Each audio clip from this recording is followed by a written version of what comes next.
मुशाहिद भाई बेतहाशा सवाल आते हैं आज मेरे पास आपके साउथ लिए, ईस्ट कम्युनिटी बेतहाशा सवाल आते हैं।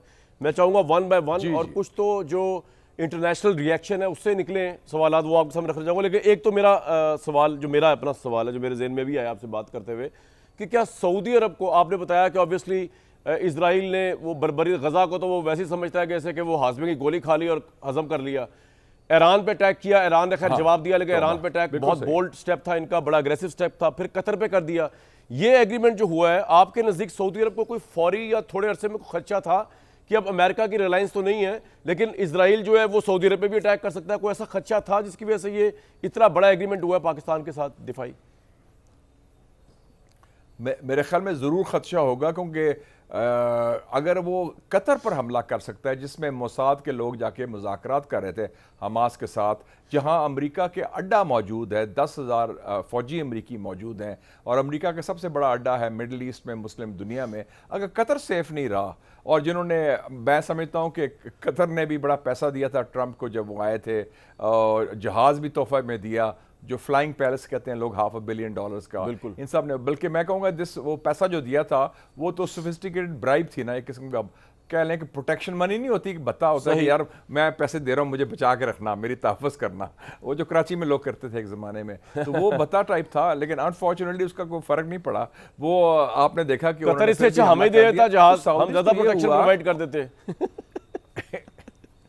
नहीं, हम तो उसके एवज अपनी जुबान पे कायम रहते हैं, और हमें जान में हिम्मत है कि हम लड़ भिड़ जाना था हमने, हमें तो वो इमदाद देने की बात। सही बात है। मैंने कहा लड़ भिड़ जाना था हमने तो। और वो फिर जब हाँ नहीं, हमने लिहाज नहीं करना था। और दूसरा ये है कि जब ये दोहा की कॉन्फ्रेंस भी हुई उसके रिजल्ट बड़े मायूस कुन हुए। अमेरिका पर एतमाद नहीं हो सकता, इजरायली जारियत जारी है और बर्बरियत बढ़ रही है, और अपने मुस्लिम उम्मा में, OIC में और अरब लीग में तो उन्होंने बस मामला ठुस कर दिया, सिर्फ गुफ्तन नशिस्तन बर्खास्तन में उनके इजलास को बर्खास्त कर दिया।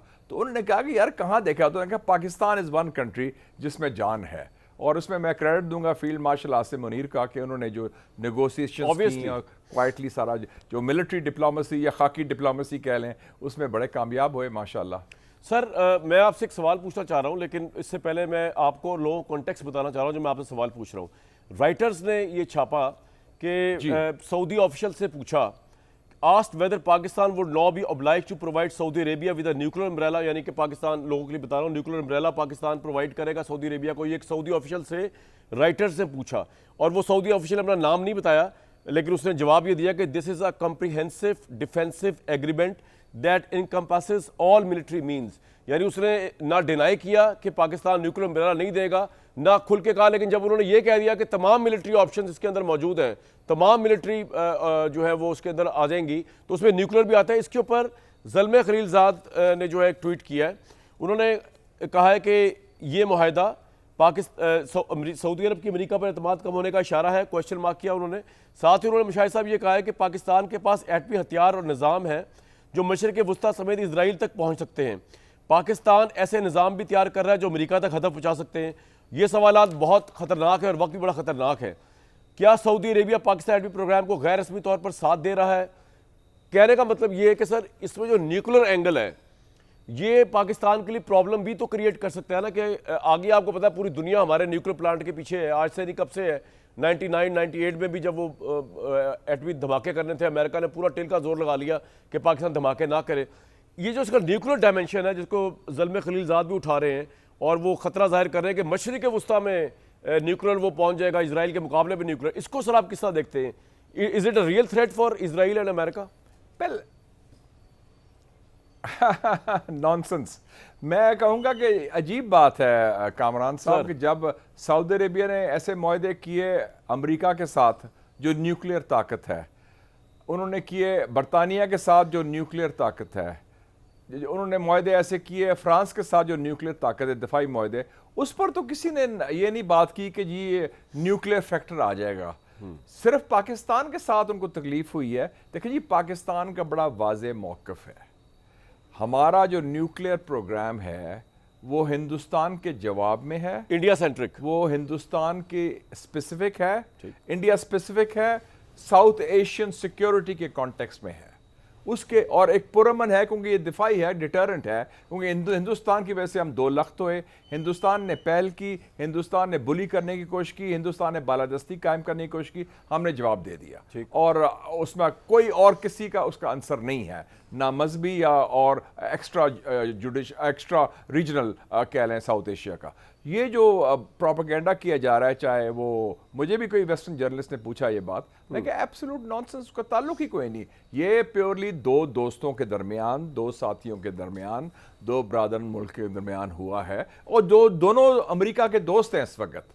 ट्रंप की दोस्ती पाकिस्तान से भी है, ट्रंप की दोस्ती सऊदी अरेबिया से भी है।